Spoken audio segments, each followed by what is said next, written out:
تو پانی کے اوپر کشتی کا نہ صرف ٹکنا بلکہ بیلنس کے ساتھ چلنا، یہ ایک اللہ تعالیٰ کی بہت بڑی نشانیوں میں سے ہے۔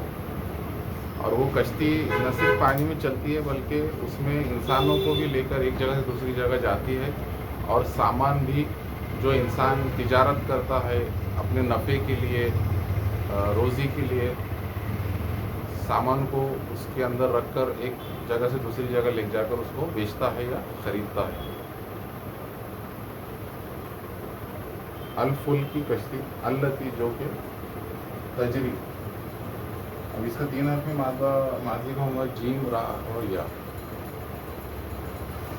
جاری ہے یا بہتی ہے، فی میں البحر سمندر، سمندر میں یہ فی ہے حرف جر ہے، بما ساتھ، ینفع،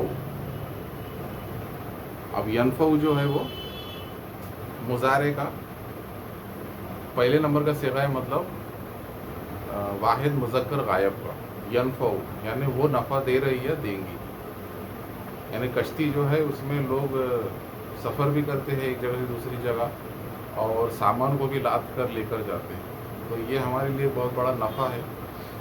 اب اس کا 3 حرفی مادہ ماضی کا ہوگا نون فا اور عین، نفع، یعنی وہ ایک مرد نفع دے رہا ہے یا دے گا، معاف کرنا، نفع مطلب اس ایک مرد نے نفع پہنچایا۔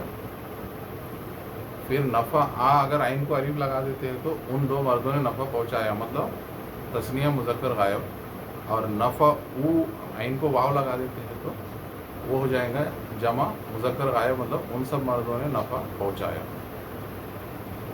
پھر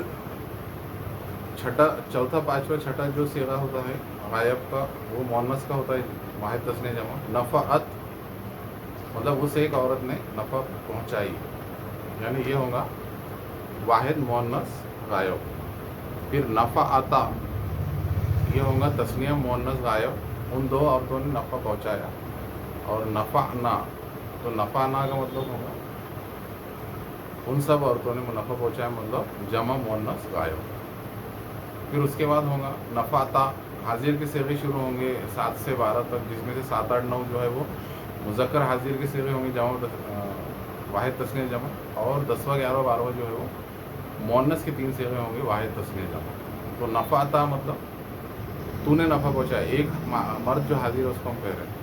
پھر نفعتما بولے تو تم دونوں مردوں نے نفع پہنچایا، مطلب تثنیہ مذکر حاضر کو ہم کہہ رہے ہیں، جو 2 مرد حاضر ہیں ان کو ہم کہہ رہے ہیں۔ پھر نفعتم مطلب جمع مذکر حاضر، جو 2 سے زیادہ مرد حاضر ہیں ان کو ہم کہہ رہے ہیں تم سب نے نفع پہنچایا۔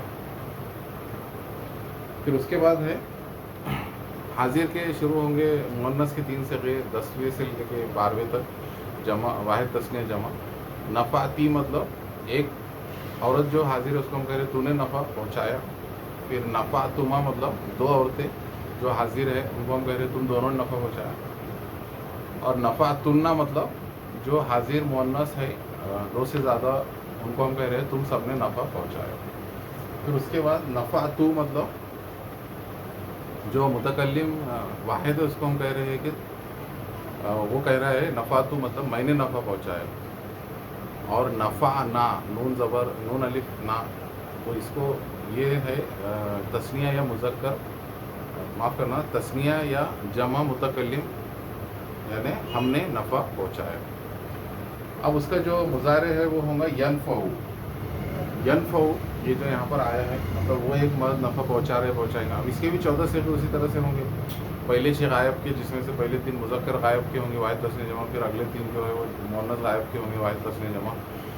پھر اس کے بعد اسی طرح سے 7ویں سے لے کے 12ویں تک حاضر کے ہوں گے، اس میں سے 7ویں سے 9ویں تک جو ہے جمع، معاف کرنا حاضر مذکر کے ہوں گے واحد تثنیہ جمع، اور 10ویں سے 12ویں تک مؤنث حاضر کے ہوں گے جمع واحد تثنیہ جمع، اور 13واں جو ہے واحد متکلم، 14واں جمع متکلم۔ ینفع مطلب وہ ایک مرد نفع پہنچائے گا۔